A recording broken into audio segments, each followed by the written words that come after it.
नमस्कार प्रणाम। हम सिंगर नितेश निर्मोही। जैसे कि रउआ लोगन जाना तानी के गांव में आजकल किडनी चोर फैल गईल बा। तो हम रउआ लोगन से यह निवेदन करा तानी कि आपन और अपन लइकन के ध्यान में रखी। ई गीत के माध्यम से हम रउआ लोगन के कुछ बतावे चाहतानी। Recording by Sanjay studio.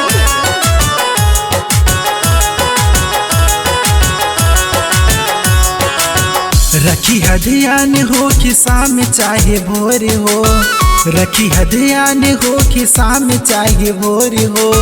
सुना चाची आइल बाड़े गाँव में किडनी चोरी हो, सुना भाई आइल बाड़े गाँव में किडनी चोरी हो।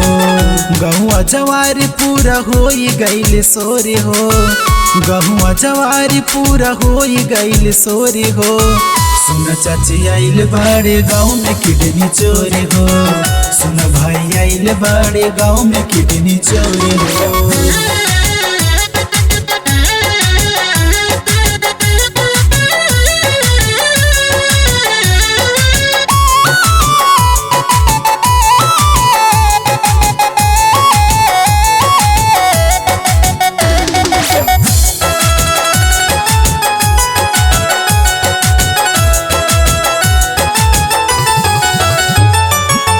मासूम लइकन के करेले अगवा हो, माई के ममता के छीन ले आह हो।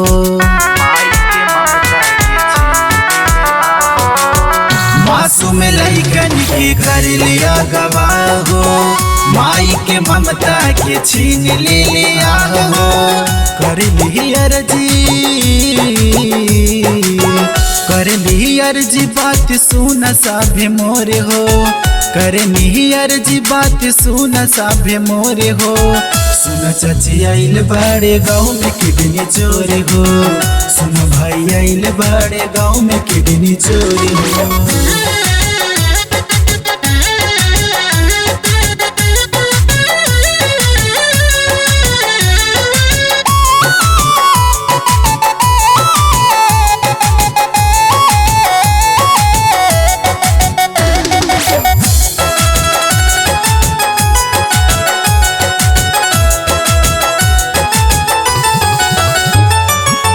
एकरा से सभी लोग देख के परेशान बा, ना जाने कहाँ सरकार के ध्यान बा।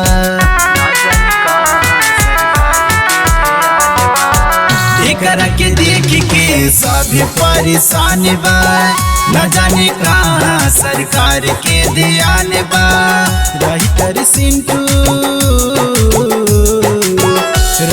सिंटू नीतीश गिरे लोर हो, उदय दीवाना संजय गिरे लोर हो।